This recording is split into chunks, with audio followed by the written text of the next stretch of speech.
सबके मंगल कामना के लिए माता रानी के दरबार में आप सबके सामने इच्छा प्रकट करते हैं और एक मंत्र सुनाना चाहते हैं। ईश्वर मंगल मांगल्य शिवे सर्वार्थ साधिके शरण्ये त्र्यंबके गौरी नारायणी नमस्तुते। माँ सभी के जीवन में मंगल लाए, सुख सौहार्द लाए और जो आज का विषय है और जो अभी प्रबोधन पर्व चल रहा है, इस पर्व में शामिल सभी पद यात्री हमारे प्रबुद्ध जन जो मंचासीन हैं और दर्शक दीर्घा में हैं, सभी मेरे लिए आदरणीय है, सम्माननीय है। सबको मैं प्रणाम करती हूँ। मेरे बड़े भाई उनको भी प्रणाम है और गांव के जो भी मेरे प्यारे छोटे बच्चे हैं सबको मेरा शुभाशीष है। नाम लेकर के सबका संबोधन करने में शायद समय ज्यादा लग जाएगा, तो उस विषय पर ना आकर के हम सब जो मुझे टॉपिक पता चला यहाँ कि समाज शिक्षा और शिक्षक, सचमुच में ये महत्वपूर्ण विषय है और सब एक दूसरे से कनेक्टेड है।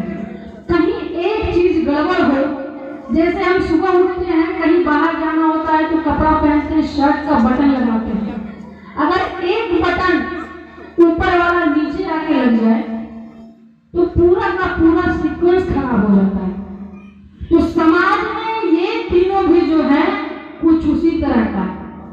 शिक्षा ही वो एक ऐसा समाज तैयार करता है, चाहे वो राजनीतिक परिवेश हो, सामाजिक परिवेश हो, जैसा समाज वैसा शिक्षा, लेकिन ये उल्टा होना चाहिए।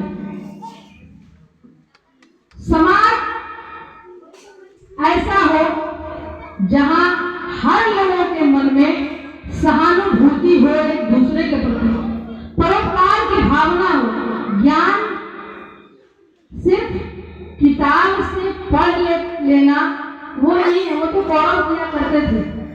जब गुरुकुल में पढ़ाई होती थी तो कौरव पांडव को भी बताया गया कि बेटा सत्यम वद असत्यम मा वद। गुरु जी पूछा करते थे, याद हो गया? कौरव फटाक से हाथ उठा करके 100 भाई कर देते थे कि हाँ गुरुदेव याद हो गया। क्या याद हुआ भाई? तो सत्यम वद, सत्य बोलो, असत्य नहीं बोलो, धर्म करो, धर्म नहीं करो। जब वही चीज पांडव से पूछा जाता तो पांडव कहते थे अभी नहीं याद हुआ। कुछ ऐसे हमारे छोटे छोटे भाई होंगे, उनको लगता है कि तू सब याद करने में कौन सी बड़ी बात है। तो याद करने का मतलब हुआ कि अपने जीवन में, अपने चरित्र में, अपने व्यवहार में उस चीज को उतार लेना, तब जाकर के वो याद हो गए। तो आज उस रास्ते पर नहीं जाते हैं और जिनकी जयंती हम सब आज मना रहे हैं राष्ट्रपिता की, उनका एक लाइन जो है मुझे बहुत प्रभावित करता है और अभी अभी आप सब आचार्य जी के द्वारा सुने और उन पे कुछ बातें भी हुई, कुछ अप्रिय और प्रिय बातें भी हुई, लेकिन गांधी जी का एक विचार जो है वो इन बातों को पूरा लिफा पोती कर दिया कि जो अपने में, जो खुद दूसरे में आप बदलाव चाहते हैं वो पहले अपने में लाएंगे। गांधी जी का सबसे अच्छा विचार हमें लगता है, जो आप दूसरे में देखना चाहते हैं वो पहले खुद में लाएंगे। कि वो हमसे प्यार से बात करे, उसके पहले हमें प्यार से बात करना होता है।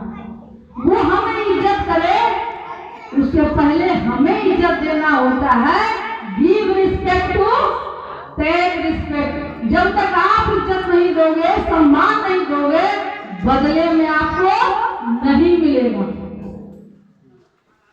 हमारे जो अभी शिक्षा की पद्धति है, मैडम बता रही थी, सही में ये विषय है कि ये जिला परिषद ही नहीं, बहुत सारी जगह ऐसी है जो जिनको वरीय लोग हैं, जो रिटायर कर चुके हैं, उन्हें ये अवसर दिया जाता है।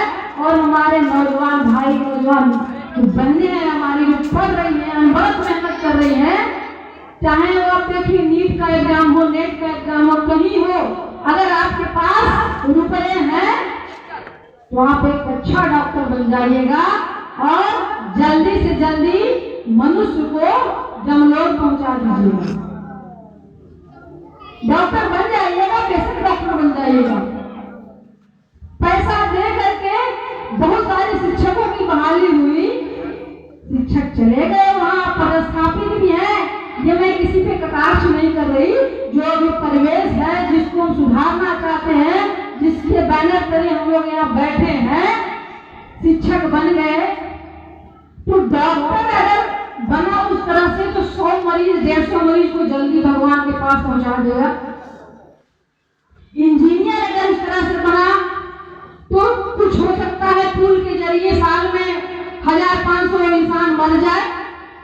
लेकिन अगर एक शिक्षक इस रास्ते से चल के विद्यालय में पहुंचते हैं तो समझिए कि एक क्लास में, एक सेशन में उनके द्वारा कितने बच्चे पढ़ते हैं, उन सब का भविष्य एक शिक्षक के हाथों में है।